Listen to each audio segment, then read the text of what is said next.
Glória a Deus, hein, gente? Rapaz, quando o inferno tenta derrubar alguém, quem é crente aqui, gente? Cadê o povo crente dessa casa?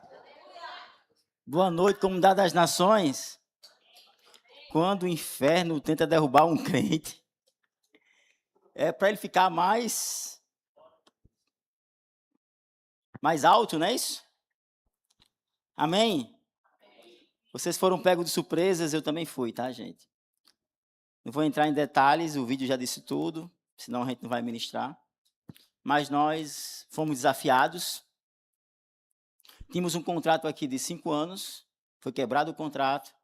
Esse prédio estava há muito tempo aqui para ser vendido e não era vendido, não era alugado. Nós colocamos os pés aqui e eu creio que Deus nos ajudou, nos colocou aqui para abençoar o dono do prédio, né? Então, ele vendeu o prédio e terminou tudo muito tranquilo, muito em paz. E ficamos alguns dias, isso foi, estou contando hoje porque isso foi agora, tá? Recentemente. E ficamos procurando, né? E Deus nos mostrou algo melhor e maior. Temos uma grande dificuldade aqui em estacionamento. Não é só minha, isso é de todo mundo aqui. E lá tem bastante local para estacionar o carro. O prédio arrodeia a Ayrton Senna e vai parar na outra rua. Então, são duas ruas, são duas entradas do prédio. Uma entrada em frente à Agronorte e outra entrada em frente à Ayrton Senna. Então, é algo incrível, tá? E vamos estar... Eu sei que quem vai estar na frente aí, o Raul ou alguém, vamos produzir uns carnês. E essa oferta é além dos nossos dízimos e além das nossas ofertas. É uma oferta voluntária, ninguém é obrigado a fazer, ninguém está sendo obrigado a isso. A Bíblia diz que é bom dar com alegria, né? E eu amo ofertar. Eu tenho pedido a Deus que Deus aumente os meus dízimos e Deus tem aumentado os meus dízimos, né? Isso é fato. Eu sei que quanto maior é o meu dízimo, quer dizer que maior é o fluxo de dinheiro que entrou na minha casa e na minha família para sustentar a minha família. Amém? Quem foi pego de surpresa aí, gente? Então, ficaram abalados? Agora, imagine eu e a pastora sem antes encontrar esse prédio. Nós andamos Natal inteira atrás de galpões e encontramos galpões que precisava de reforma, precisava tudo para fazer e os valores do mesmo preço desse valor desse prédio. E Deus moveu um tabuleiro e nos colocou aí. Deus é exagerado. Amém? Para ficar feliz, né? Eu queria que vocês abrissem suas Bíblias lá no livro de Ezequiel, capítulo 38, versículo número... Sim, perdão, gente. Eu fiquei emocionado também com você. Ainda bem que existe você, Cleito. Tem alguém aqui que nos dá o prazer de estar conosco pela primeira vez na CN? Amém? Seja muito bem-vindo. Tá aqui, ó. Tem mais? Sejam bem-vindos. Bem-vindo a essa casa, bem-vindo a essa família. A nossa igreja celebra a sua vida, celebra você estar aqui e venha fazer parte dessa história. Diga assim para a pessoa, você chegou num bom dia, hein? Num dia de uma boa novidade. Glória a Deus. Aleluia. Ezequiel 38, os versos 23. Diz assim: assim engrandecerei... Vamos ficar de pé, gente? Pode ser?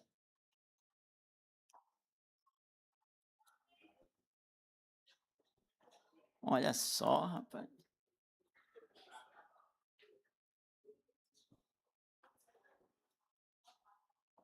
Amém? Eu sei que vocês estão com os ânimos aí. Se vocês forem a metade do que eu sou ansioso, porque eu já queria estar lá, então vocês imaginem. Ezequiel 38, 23. Assim engrandecerei o meu nome, me santificarei e me darei a conhecer aos olhos de muitas nações, e saberão que eu sou o Senhor. Pai, nós te agradecemos, Senhor, pela tua palavra. Te agradecemos, Senhor, pela palavra de conhecimento liberada sobre a sua igreja, Senhor. A tua palavra, Senhor, que nos move, declara, Senhor, que não existe nenhum outro Deus. Não existe nenhum outro nome, Senhor, maior do que o teu, Pai. Pai, nós estamos aqui como igreja, nós te adoramos, Senhor, e declaramos que o teu nome, Senhor, seja bendito sobre todas as nações, em nome de Jesus. Que cada casa, Senhor, cada pessoa, Pai, que passa aqui em frente, cada pessoa que escuta, Senhor, essa oração, seja tocado, Senhor, por essa palavra, que tu és maior do que qualquer outra coisa, Senhor Jesus. Amém? Glória a Deus. Olha assim, bem no olho de alguém ainda em pé. E diga assim: por que você está preocupado? Pergunte mais uma vez, por que você está preocupado? Deus já venceu essa batalha. Amém? Agora abraça ela aí e se senta. Deus já venceu essa batalha. Ah, Jesus. Deus já venceu, irmão. Deus já venceu essa batalha. Olha, nós enfrentamos desafios diários, todos os dias. Batalha que aos nossos olhos parece impossível de vencer. Mas deixa eu dizer algo para você nessa noite. Quando Deus está no controle, entenda algo. A batalha já foi decidida. Deus no controle já foi vencido. Deus no controle já venceu pelo seu povo. E quando nós olhamos para as lutas que nós enfrentamos, entendemos que a vitória não começa quando a guerra termina. Às vezes nós oramos para que a guerra termine, Deus termina logo essa luta. Mas a nossa vitória não começa quando a guerra termina. Não é assim que o povo de Deus caminha e vive. As nossas vitórias começam quando confiamos naquele que já venceu. Por isso que a Bíblia declara que em todas essas coisas somos mais que vencedores por meio daqueles que nos amou. Hoje nós vamos estudar, óbvio que eu não ia ler 2 capítulos da Bíblia, mas nós vamos estudar 2 capítulos inteiros do livro de Ezequiel. À primeira vista, quando você olha para esses capítulos de Ezequiel, vocês apenas vê uma grande guerra, uma grande batalha. E ao chegarmos a esse capítulo 38 e 39, Ezequiel, nós encontramos uma das profecias mais debatidas de toda a Bíblia. A figura de Gog da terra de Magog. Não tem nenhum escartologista aqui não, né? Se tiver, vai bater em mim quando terminar o culto. Gente, eu passei uns 3 anos na minha vida dando aula de escartologia.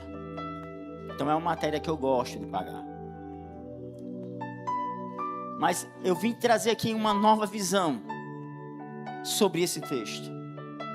E quando você olha para Gog e Magog, essas profecias, elas despertam a atenção de muitos estudiosos há séculos.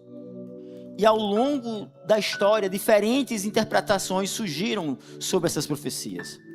Há quem entenda que essas profecias apontam para uma guerra literal, que ainda vai acontecer nos últimos dias, envolvendo nações que se levantarão contra Israel.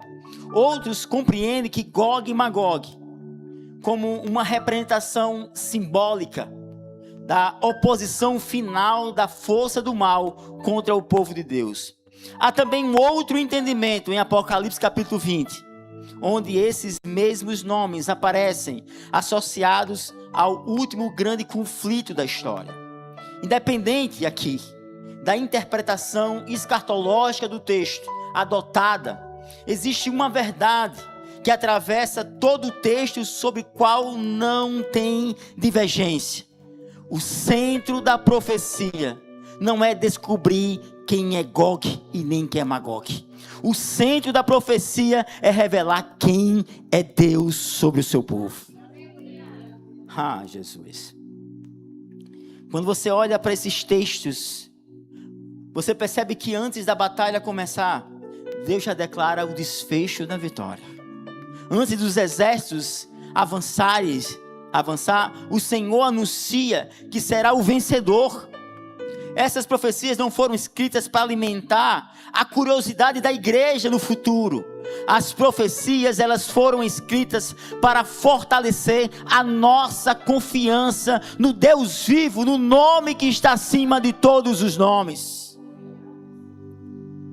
Ah, Jesus. A mensagem de Ezequiel 38, 39 é muito clara. Nenhuma força da terra é maior que o Deus que governa a nossa história. Sabe, igreja, os homens podem até se levantar contra a gente. Homens podem organizar exércitos, as nações podem formar aliança, os inimigos podem até planejar ataque, mas nenhuma batalha foge ao controle daquele que reina sobre todas as coisas. E essa verdade, ela nos sustenta. Ela sustenta o povo de Deus em todas as gerações. Ela sustentou no passado, ela nos sustenta agora e vai sustentar os nossos filhos, netos, bisnetos no futuro. É uma verdade que é de geração em geração. Quando Deus diz para Abraão, Deus diz para Isaac, para Jacó, que é um Deus geracional. Eu sou o Deus de Abraão, de Isaac, de Jacó. Eu sou o Deus do passado, eu sou o Deus do presente e eu sou o Deus do futuro. Eu sou o Deus que garanto a segurança da igreja em todos os ciclos de todas as histórias. Então Deus sempre está no controle de toda a nossa vida. Amém? Quem está entendendo aí, por favor, dá um glória a Deus. Deus sempre estará no controle da sua vida. Ezequiel 38:4 diz assim: eu te farei voltar, porei anzóis no teu queixo e te farei sair. Quando você olha para esse texto, você percebe que aqui é o início da profecia. Aqui é quando Ezequiel começa a profetizar. E você olha que antes de anunciarem o tamanho do exército que viria contra o povo de Deus, antes de ouvir os barulhos dos cavalos, antes da guerra, que a guerra começasse, Deus faz uma declaração para Gog e para Magog: eu vou fazer você voltar. Eu vou fazer você sair diante do meu povo. Você vai voltar envergonhado. Você vai voltar destruído. Perceba que Deus está falando com Israel aqui. Deus está falando com Gog. Não é com o povo dele. Quem vai ter que voltar, que vai ter que andar para trás, é o inimigo, porque a igreja avança, a igreja dá passos para frente, a igreja se levanta para ser vitoriosa. Jesus disse para os seus discípulos que as portas do inferno não prevalecem sobre a igreja do Senhor. Aqui a profecia é sobre Gog e Magog. Vocês vão voltar. Não é Israel é vitoriosa. Isso muda completamente a maneira de enxergar aqui o texto. Porque Gog, pensa bem, Gog estava imaginando o seguinte: eu vou chegar lá e vou arrasar. Eu tenho o maior exército, a maior quantidade de cavalo, eu tenho a maior fortuna. Gog aqui, ele estava pensando que ia chegar lá e ia pegar um povo que supostamente é minoritário e iria destruir. Aí Deus assim: ei, você vai voltar antes de começar a guerrear contra o meu povo, porque essa luta é minha.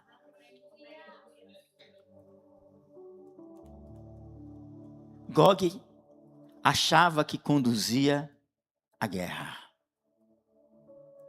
Deixa eu dizer algo para você: o inimigo acha. Ele pode até achar. Achar e ser verdade são duas coisas totalmente distintas. Mas na verdade, é Deus quem conduz a nossa história. Quando você olha para a expressão porei anzóis no teu queixo, Retrata um animal sendo conduzido por quem é mais forte. No passado, reis vitoriosos colocavam ganchos e anzóis nos seus prisioneiros para demonstrar que eles haviam perdido completamente o controle. Deus estava usando a mesma impressão. Gog, tu nunca teve o controle e nunca terá. Porque quem comanda você sou eu. Porque você é perdedor. Não adianta se levantar contra a igreja do Senhor. Não adianta se levantar contra o povo dele. Aí Deus usa a mesma expressão para mostrar que os reis da terra estão debaixo da sua autoridade. Gog pensava que estava tomando decisões, porque é assim que o inferno faz. Eu vou tomar aqui uma decisão e eles vão ser destruídos. Eu vou decidir algo aqui e eles serão eliminados. Gog achava que estava tomando decisões, mas Gog era apenas um instrumento dentro do limite que Deus havia estabelecido. Deus vai usar as forças diabólicas para levantar a igreja dele, porque a igreja é bem mais que vencedora. O inimigo pode até se levantar, porque se levanta. O inimigo ele pode até fazer planos, sim, ele faz planos. O inimigo ele pode organizar ataque, mas ele nunca age acima da autoridade de Deus. Nada surpreende o Senhor, nada foge do seu controle, nada acontece sem que Deus saiba. Você sabe que às vezes é porque nós somos fraquinhos mesmo, né? Pense, se nós entendêssemos quem nós somos e a nossa identidade em Cristo. Eu me abalei esses dias. Porque quando a coisa é comigo é mais fácil. Minha família. Mas quando é com a igreja, para mim é mais difícil. Eu disse, Deus, aonde eu vou botar o meu povo? Gente, nós rodamos aqui, de Natal. E de repente Deus nos entrega algo em nossas mãos. Esse prédio que nós somos, nós não procuramos. Ele foi entregue a gente. Esse prédio nos procurou. Há uma diferença, né? Eu procurei e não achei. Aí Deus foi e me mostrou. Me levou até Ele.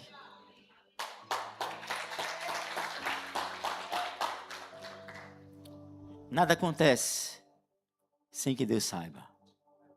Só que às vezes nós temos a impressão de que Deus perdeu o controle da situação.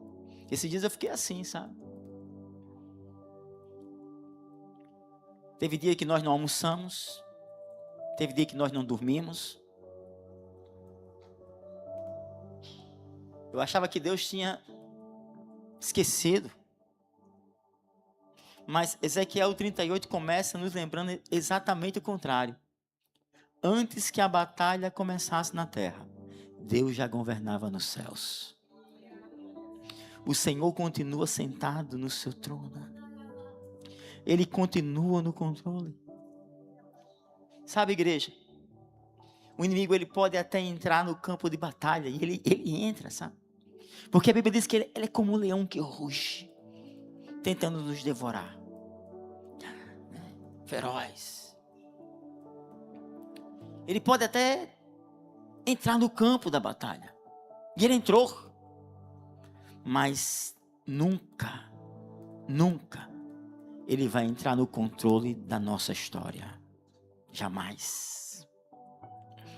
Porque quem controla a nossa vida é Ele. Porque por Ele, Jesus trabalhou. Só que Deus, Ele além dele sempre estar no controle, Deus conhece também as intenções dos corações. Ezequiel 38, do 10 ao 12, eu resumi um pouco o versículo. Diz assim, naquele dia subirão pensamentos ao teu coração. Deus não descreve apenas o que Gog faria. Em Ezequiel 38, 39. Deus descreve também, Deus revela o que Gog estava pensando. Os pensamentos do inimigo, Deus sabe. Deus sabe o que ele está tramando, o que ele está fazendo. Uma vez eu ouvi de um pastor dizer assim, alguém chegou e disse assim, pastor, estão fazendo uma macumba para você, lá nos, não pode dizer mais o nome, né? Não é processado. Aí ele perguntou, mataram o quê? Eles mataram uma galinha. Disse, oh, que pena. Era para ter matado um boi. Porque a Bíblia diz que o mal que fizeres contra mim, Deus nos dará de bênção o dobro. Ó, Gog achava que estava no controle. Gog achava que ninguém sabia dos seus planos. É isso. Porque o inimigo, ele maquina de dia e de noite. Todas as horas. Como vou fazer para destruir eles? Ele tenta entrar na mente dos seus filhos, os nossos filhos espirituais, dizer assim, se afaste.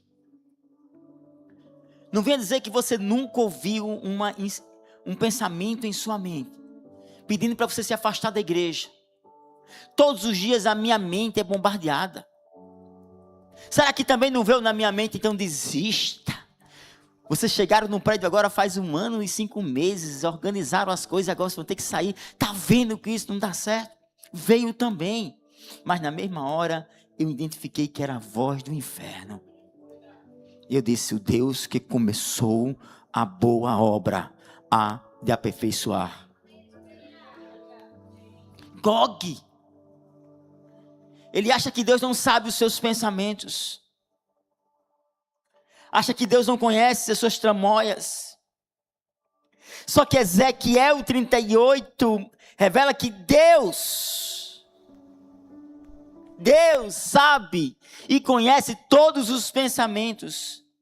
Porque antes que a guerra acontecesse, antes que os exércitos marchassem contra Israel, antes da primeira espada ser levantada, Deus já conhecia as intenções do coração daqueles homens. Gog acreditava que estava elaborando um plano perfeito. O inferno achou assim também com a cruz. Eu vou matar Jesus, o Cristo, o Filho de Deus vivo. Vai ter uma cruz para ele. Vai ser crucificado, envergonhado. O inferno acha que é um plano perfeito. Pensava que a estratégia era secreta. Olha assim para alguém e diz assim, Deus está vendo todas as coisas. Ele achava que Deus não conhecia seus pensamentos. Só que, sabe, queridos, aquilo que está escondido no coração, sabe, das pessoas, já é completamente conhecido por Deus. Deus, Ele não vê apenas aquilo que nós fazemos. Ele conhece aquilo que nós pensamos. O autor aos Hebreus declara, todas as coisas estão descobertas e patentes aos olhos daquele a quem temos de prestar conta. Nada pode ser escondido de Deus. Nem as intenções do inimigo, nem os planos dos homens, nem as nossas próprias motivações, nada. Só que, quando você olha para o texto, o texto nos traz um conforto. Porque quantas e quantas vezes eu olhei para esse texto e eu vi batalhas, eu vi guerra. Mas esses dias Deus me fez olhar para esse texto e trazer conforto para a igreja, para a minha vida. E o primeiro conforto é que nenhuma armadilha preparada contra nós pega Deus de surpresa. Deus sempre tem um escape para a igreja. Sabe aquilo que ainda está sendo planejado no oculto? Aquilo que estão maquinando na escuridão, Deus já conhece. Só que aqui existe também um segundo conforto, um segundo ensino. Da mesma forma que Deus conhece os planos do inimigo, Ele também conhece o nosso coração. Pois essa palavra não nos chama apenas a confiança na proteção de Deus. Ela também nos chama a viver na sinceridade diante dEle. Porque não basta parecer ser fiel. Não. É preciso ser íntegro. Só que quando Deus entra no negócio, já ouviu essa frase já? Os crentes gostam de dizer, né? Irmão, Deus está no negócio. Quem já ouviu aqui já? Quem já ouviu? Deus está no negócio. Tu está desesperado. Os cabelos da cabeça arrancando. Vai fazer implante capilar. Arranca os cabelos tudinho. Aí alguém chega para você assim: ei, pastor, Deus está no negócio. Aí você assim: meu pai, Ele não está na minha pele. Ele não vive 10% do que eu estou vivendo. Só que, sabe esses irmãozinhos aí do fogo que diz isso? Ele tem razão. Por mais que a gente diga que não, eles têm razão. Quando Deus entra no negócio, irmão, tudo muda. Tudo. Ezequiel 38, 18 a 23. Naquele dia, haverá um grande terremoto na terra de Israel. A partir desse momento do texto, a narrativa muda completamente. Até aqui vimos Gog marchando, vemos exércitos sendo reunidos, vemos a estratégia sendo traçada, mas de repente, Deus entra na batalha. Deus é estranho, né? Por que Deus permitiu que marchasse, gente? Por que Deus não reteve lá no inferno esse povo? Por que Deus permite que marche? Se Ele iria tomar a frente. Mas você vai ver o texto aqui, eles marchavam. Aí de repente Deus entra. E Deus entra e muda tudo. Israel nem sequer luta. Nós aqui não encontramos estratégias militares, não vemos um grande comandante em Israel. Não existe uma descrição de um combate entre os dois exércitos. Quem assume a guerra é o próprio Deus. Aí Deus envia terremoto, confusão, espadas se voltam uma contra a outra, chuva, saraiva, fogo e enxofre. E aquele exército que parecia invencível começa a ser derrotado.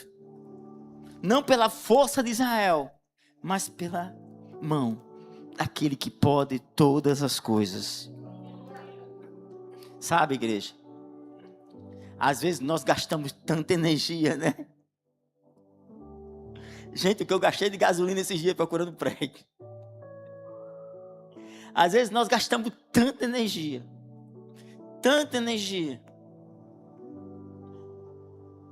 Tentando resolver aquilo que pertence a Deus. Tentamos controlar pessoas, controlar circunstâncias, controlar a situação, que estão completamente além das nossas forças. Mas há um momento que Deus diz assim, ó, essa guerra não é sua, Hélio. Foi isso que Moisés ouviu de Deus diante do Mar Vermelho. O Senhor pelejará por vós, e vós calareis Moisés. Foi isso que Josafá ouviu diante de um exército muito maior. Nesta peleja não tereis que pelejar. Tome posição, permaneça firme e veja o livramento que o Senhor te dá, Josafá. E é exatamente isso que Ezequiel está mostrando à igreja. Há guerras que não serão vencidas por inteligências nossas, nem pelas experiências, nem pelos recursos humanos, serão vencidas pelas mãos do Senhor. Igreja, quando Deus entra na batalha, se prepare para fazer a festa da vitória. Se prepare para comemorar. Deus está dando uma possibilidade de você ter um testemunho, sabia? Nós aqui hoje temos um testemunho. Deus está dando uma possibilidade de dizer, olha, Deus fez isso conosco. Sabe o salmista assim, grandes coisas fez o Senhor por nós. Por isso estamos alegres. E as nações perguntaram, quem são esses que vêm cantando e dançando? Aí a Bíblia assim, esses são aqueles que o Senhor trouxe de volta a Sião. E eles receberam um novo cântico em seus lábios e há um sorriso no seu rosto.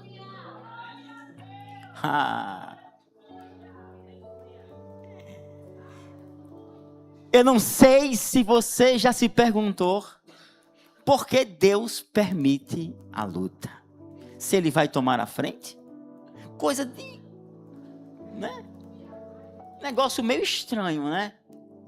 Deus, por que o Senhor permite a luta então? Quem aqui já fez essa pergunta? Não mintam não, tá? Eu acredito que 99%, aliás 100% já fez. Sabe que aqui em Ezequiel ele revela por que ele permite?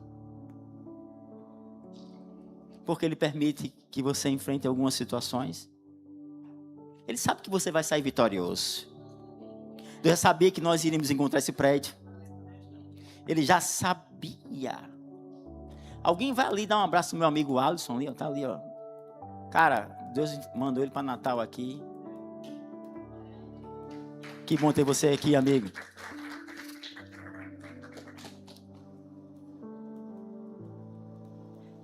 Assim, engrandecerei o meu nome.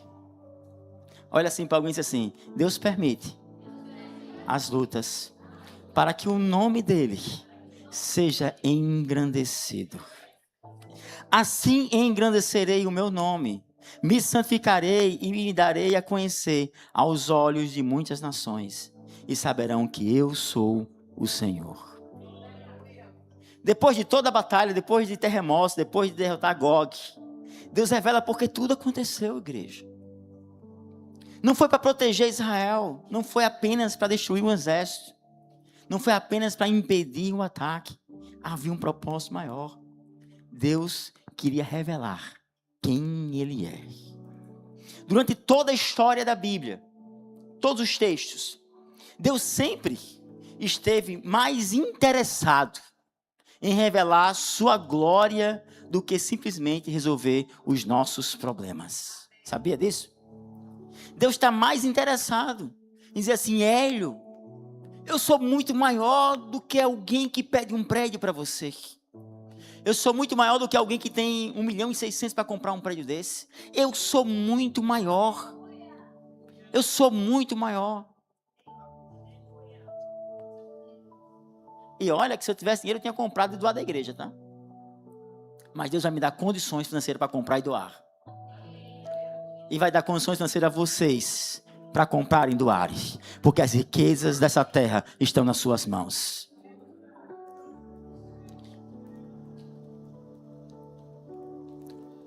Deus, o tempo todo Ele está interessado em revelar quem Ele é. No Egito, Deus não abriu o Mar Vermelho apenas para liberar Israel. Olha o que Deus disse a Faraó. Os egípcios saberão que eu sou o Senhor. No Monte Carmelo, Deus não envia fogo apenas para consumir o altar. Ele responde à oração de Elias para que o povo soubesse que somente Ele era Deus. Na ressurreição de Lázaro, Jesus não chegou 4 dias depois por acaso. Olha o que Jesus declara. Isso aconteceu para a glória de Deus. Tem coisas acontecendo em nossas vidas para a glória de Deus. Tem coisas acontecendo em nossa história para que o nome dele seja glorificado, para que a igreja esteja posicionada, para que a igreja adore, para que a igreja saiba que ela tem um dono. Ei, tem um dono na sua vida. Paulo diz que nós fomos selados pelo Espírito Santo. Existe um selo em mim. E quando o inferno olha para você, ele vai olhar como alguém que tem uma identidade de filho.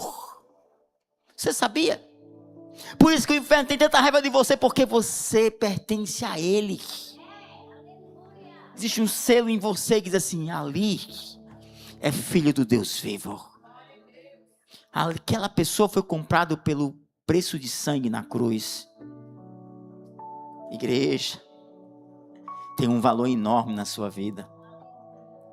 Deus está usando as batalhas para mostrar quem Ele é. Existem pessoas que vão conhecer Deus, você sabia disso?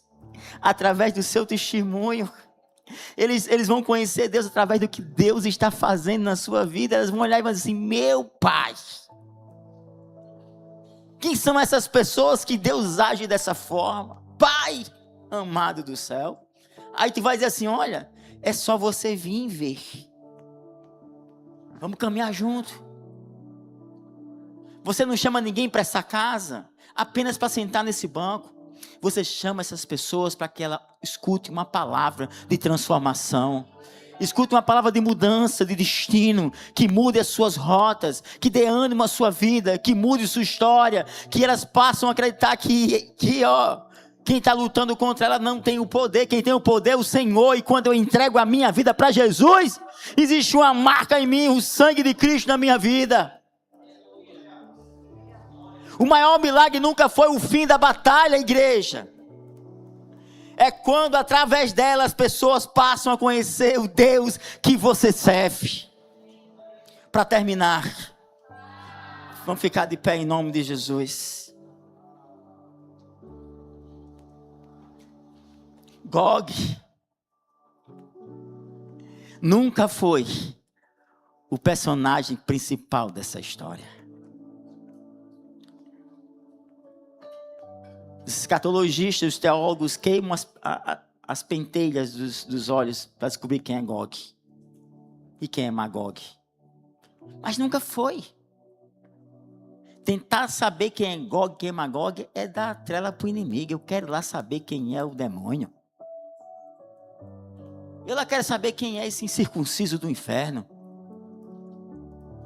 Eu quero saber quem é o Deus que eu sirvo. Isso sim. Porque todos os dias eu me levanto e digo assim: eu sirvo ao Deus vivo. Ao me deitar, eu digo ao Senhor: Senhor, vou dormir. E por mais que os sonhos me tragam, levem ao mundo espiritual, eu sei quem eu sirvo. Eu sei quem me conduz, eu sei quem fala comigo, eu sei quem é o dono da minha vida, eu conheço o seu nome. Eu sei quem ele é. Eu não estou preocupado em saber quem é Gog e quem é Magog. Porque a mensagem principal de Ezequiel não é sobre Gog e Magog, é sobre Deus. Sempre foi Deus. Sempre Deus é o centro da história. Sempre é Deus. Sempre foi Deus. Nem Israel ocupa o centro dessa narrativa. O personagem principal sempre foi Deus. A Bíblia, igreja, presta bem atenção a isso. Nós damos muita atenção ao inimigo. Mas a Bíblia nunca foi escrita para exaltar o tamanho dos nossos inimigos. Pelo contrário, estava lá Davi e Golias. Davi não tinha lança, não tinha espada, não tinha escudo. A única coisa que Davi tinha era pedras e pau. Como o próprio Golias disse isso a ele. Deus não permitiu que Davi usasse as armaduras de Saul, por mais que ela não coubesse. Porque a glória de Deus, sempre, a glória para Deus, sempre vai ser. Davi disse para Golias: eu vou a você, é no nome do Senhor dos Exércitos, o Deus de Israel. Sempre é Deus, igreja. Sempre foi Deus. A Bíblia inteira foi escrita para exaltar o tamanho do nome do Senhor. Ela foi escrita para exaltar a grandeza do seu nome. E essa é a maior mensagem de Ezequiel 38 e 39. Nenhuma força da terra é maior do que o Deus que governa a nossa história. Nenhuma força da terra. O inimigo se levanta para cair.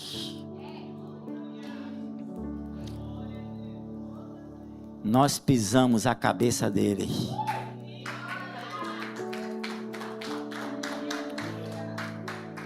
Nós pisamos.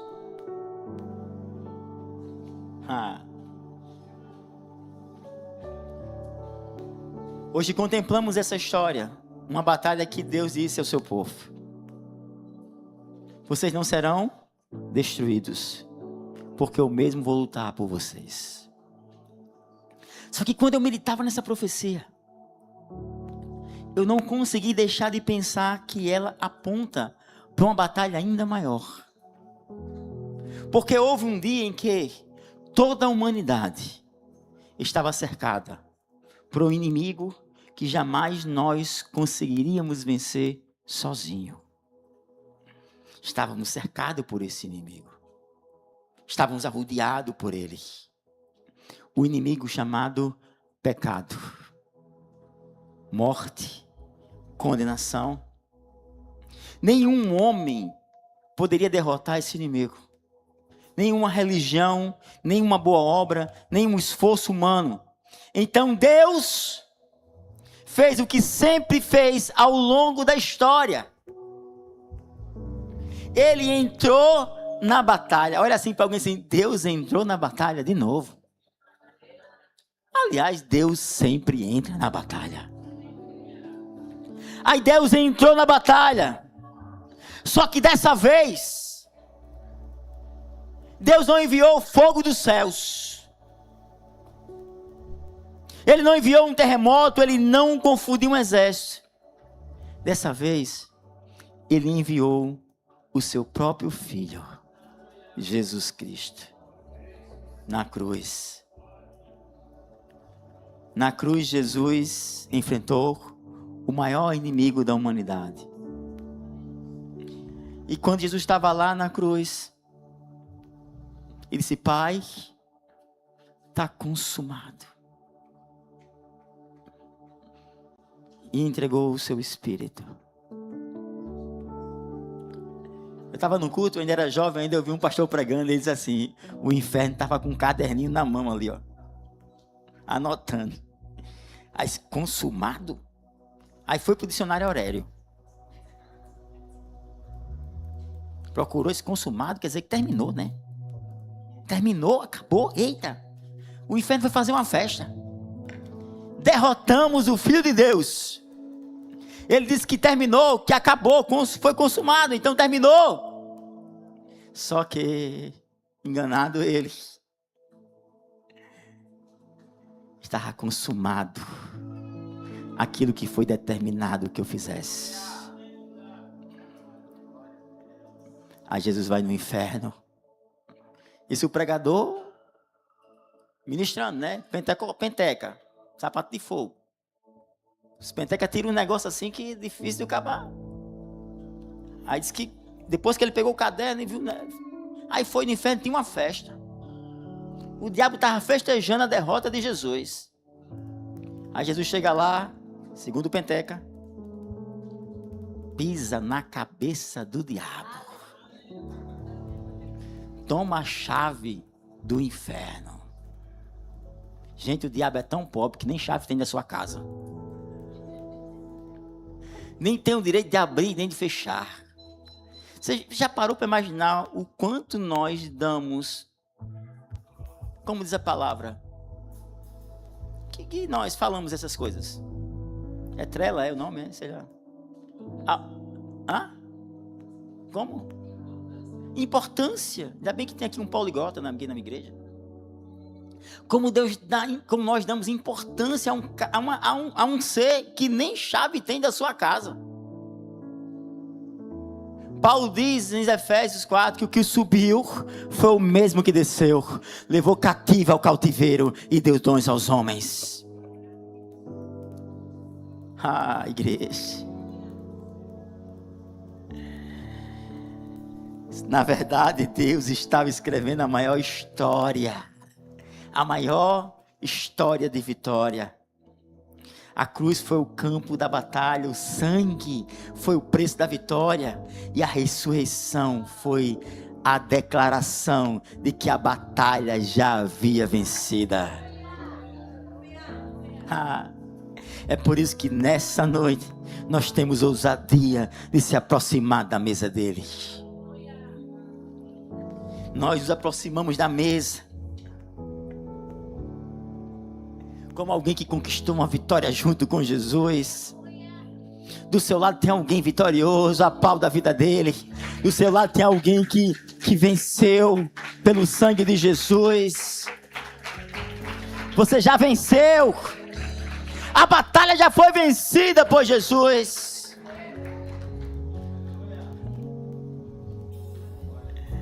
Nós hoje aqui estamos celebrando aquilo que foi conquistado por Cristo. Vem pra cá, Júcio e Jaqueline. Vocês chamaram. Fica aqui os dois, nós vamos. Glória a Jesus. Olha, quando você segurar esse pão hoje, você vai lembrar.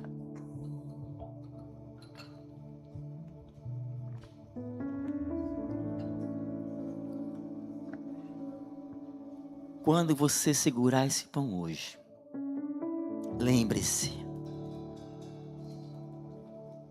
você não está segurando apenas um símbolo. Você está lembrando que houve uma batalha que você venceu e que você jamais conseguiria vencer sozinho. Jesus venceu por você. E quando você tomar esse cálice, lembre-se de que o sangue da nova aliança é a prova de que Deus continua fazendo aquilo que revelou em Ezequiel. Ele luta por você. Ele luta pela sua casa, pela sua família, pela sua história. E que a maior batalha já foi vencida no Calvário. Pai, nós te agradecemos por esse momento, Jesus. Nós te agradecemos, Senhor, por estar em tua mesa, Pai. Por desfrutarmos do pão, do vinho, da aliança. Diz a tua palavra, Jesus, que o Senhor foi levado como ovelha muda ao matadouro. Diz que o Senhor não abriu sequer a boca, Pai. Que tu és o castigo que nos trouxe a paz. Jesus. Sim, Jesus amado. Que sob suas pisaduras nós fomos sarados. Pai, nós te agradecemos por esse momento. Obrigado, Deus. Pode servir, Júcio e Jaque. Aí a igreja adora, né? Com a igreja vitoriosa. Por isso que as suas mãos levantadas, sabia que as suas mãos, levante suas mãos aí pro alto. Sabe o que se simboliza? Um V. É um V da vitória. As duas mãos pro alto é um V. Tem um livro de Bill Johnson, que o livro fala sobre como ele venceu as lutas com as expressões do corpo. E ele fala das mãos levantadas. Porque quando você levanta as duas mãos, o mundo espiritual diz assim: ei, tem um vitorioso aí. Ei. Tem um vitorioso aí. Ei, tem um vitorioso. Tem um vitorioso. Somos vitoriosos, somos igreja do Senhor. É aquele que nos amou. Somos vitoriosos. Ora barabaxê. Vocês consagro tudo o que sou. De gratos louvores transborda o meu coração. A minha vida eu entrego nas suas mãos, meu Senhor, pra te exaltar com todo o meu amor. Eu te louvarei conforme a tua justiça e cantarei louvores, pois tu és altíssimo. Celebrarei a ti, ó Deus, com meu viver. Cantarei, contarei as suas obras, pois por tuas mãos foram criados terra, céu e mar e todo ser que nele há. Toda a celebra a ti, ao cântico de júbilo, pois tu és o Deus Criador. Toda a terra celebra a ti, ó cântico de júbilo, pois tu és o Deus Criador.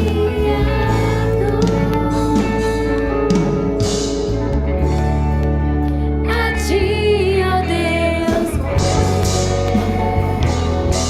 cantarei, contarei as suas obras, pois por tuas mãos foram criados terra, céu e mar e todo ser que nele há.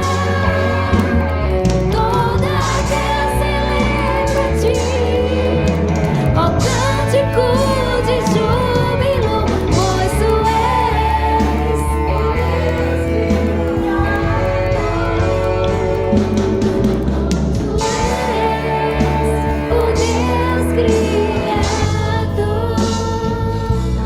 Pois tu és o Deus Criador.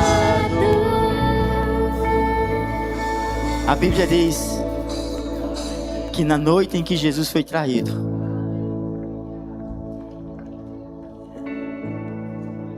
ele pegou o pão, levantou os céus e disse: graças eu te dou, ó Deus Pai. Rabassuri kaya xeremanaé. Ramande o corre alabaxerabas. Rande corre asui neamanabaxé. Sim, Deus, sim.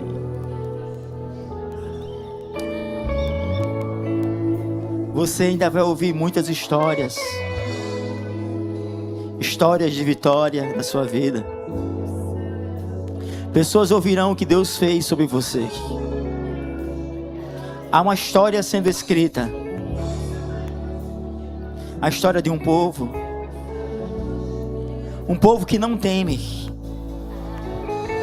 Um povo que conhece. Que sabe a quem ele pertence. Você ainda vai ouvir muitas histórias. Muitos testemunhos.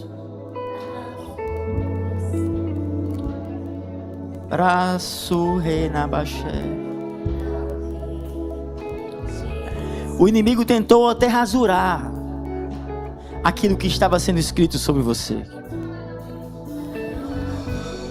Mas tentar e conseguir são coisas totalmente diferentes. Eu conheci você antes do ventre da sua mãe. Antes de você nascer, eu te gerei, eu te formei. Ó, bichinho de Jacó, Israel querido.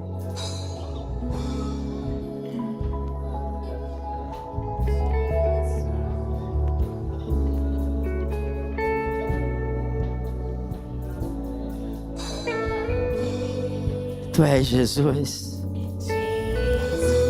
Ai, Jesus. Ele diz: isso é o meu corpo, que é rasgado por vós, partido por vós. E façam isso todas as vezes que se reunirem em memória de mim. Jesus, muito obrigado. Obrigado, meu Pai. Obrigado por me dar essa honra de sentar em tua mesa, me dar a honra de participar, Senhor, da tua ceia. Somos honrados por isso. Pode comer deles todos.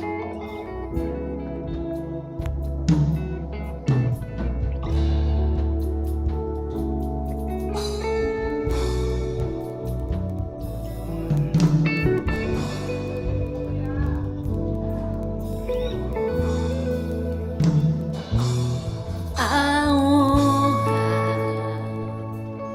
a glória, a força e o poder ao Rei Jesus.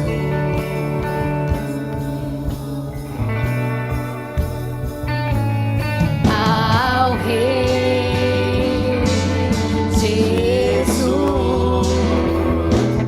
A honra, a glória, a força e o poder ao Rei Jesus.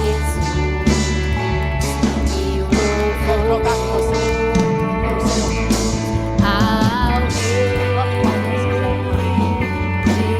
Jesus.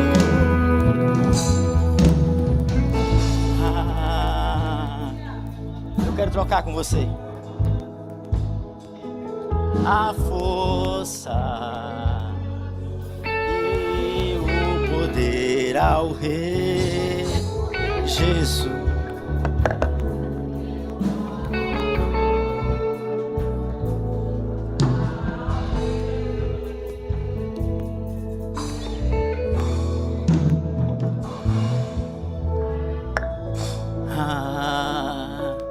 A glória, a força e o poder ao Rei Jesus. Ao Rei, ao Rei Jesus. Jesus, muito obrigado. Obrigado, Senhor, pela nova aliança. Obrigado pelo teu sangue que foi derramado, Senhor, pelas nossas vidas.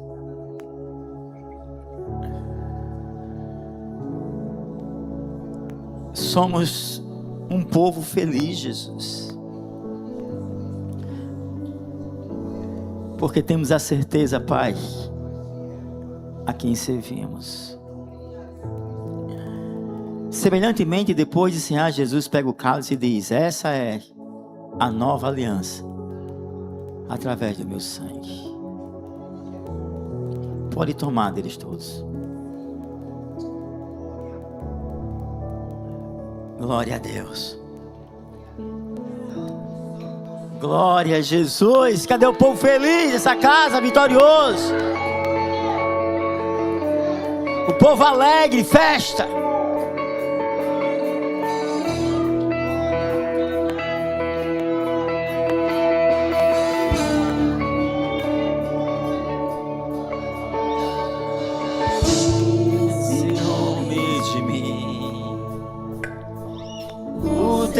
amor é como um furacão.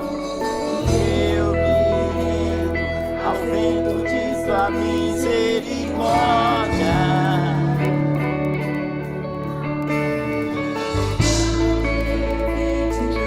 Vejo mais minhas aflições, só vejo a glória. Obrigado, Jesus! Isso Ele é e o quanto Ele me quer. Oh, Ele me amou. Oh, Ele me ama. Ele me ama. ai, Jesus, obrigado.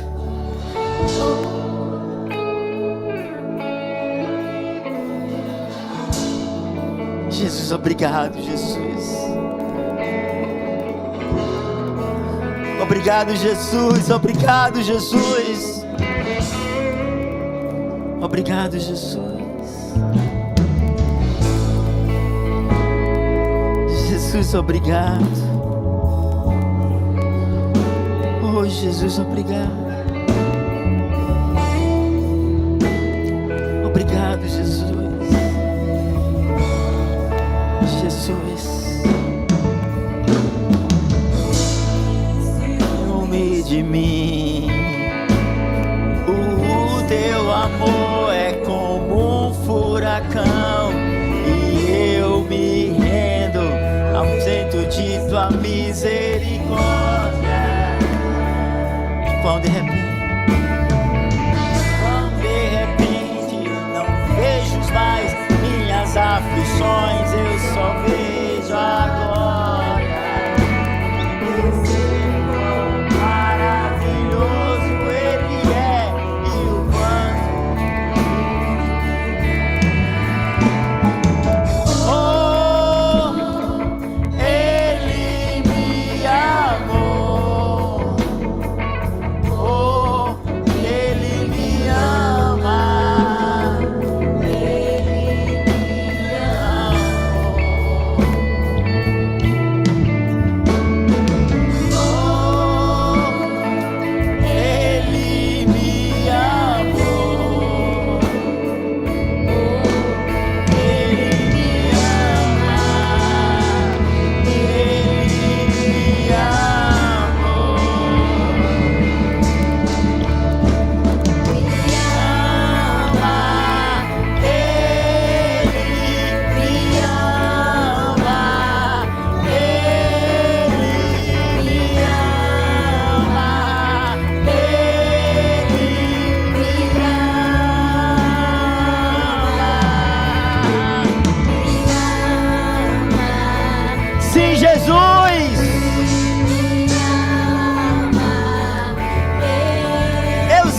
Tu me amas, Jesus.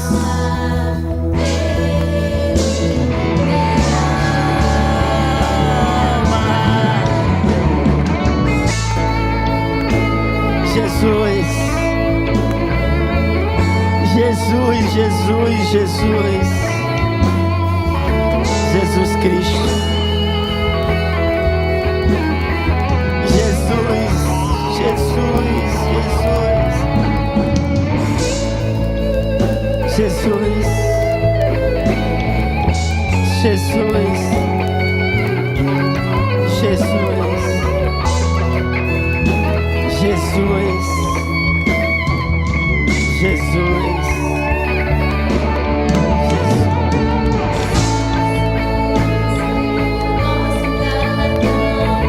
Seu olhar de graça nos atrai a redenção. Sua graça É o oceano, estamos afogando. Sim, Jesus. o céu se une à terra com um beijo apaixonado. Meu coração dispara e o meu peito acelerado. Não tenho tempo pra perder com ressentimentos quando penso. Sim, Senhor. Me ama, Ele me ama.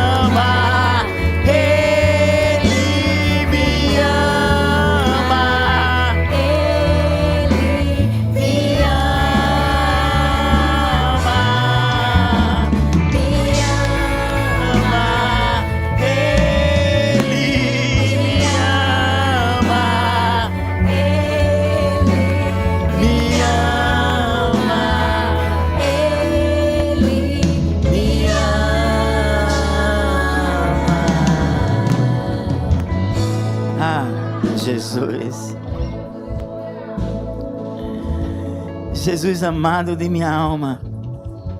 Sim, Jesus. Nós não temos tempo para perder com ressentimentos. Sabemos que as lutas já foram vencidas, Pai.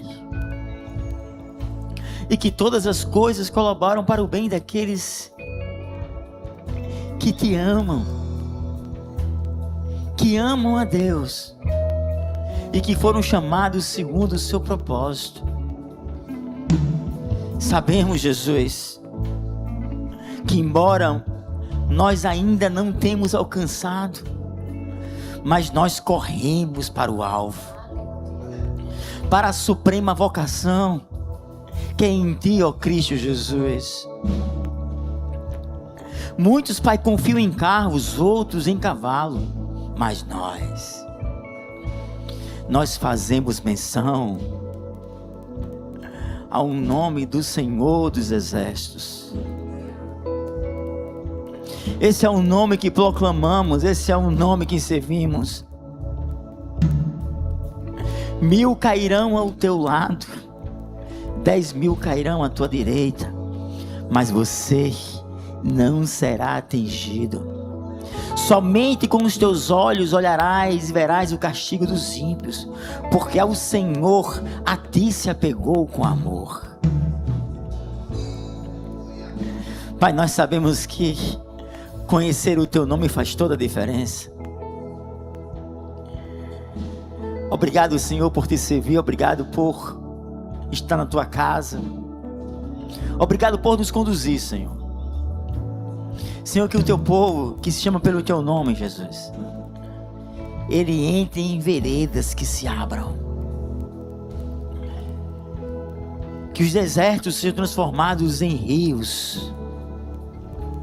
Que sejam transbordar, Senhor, da terra, na vida da tua igreja, Pai. Na autoridade do teu nome, Jesus. Nós oramos pela tua igreja, pelo teu povo, pelas casas deles, seus filhos.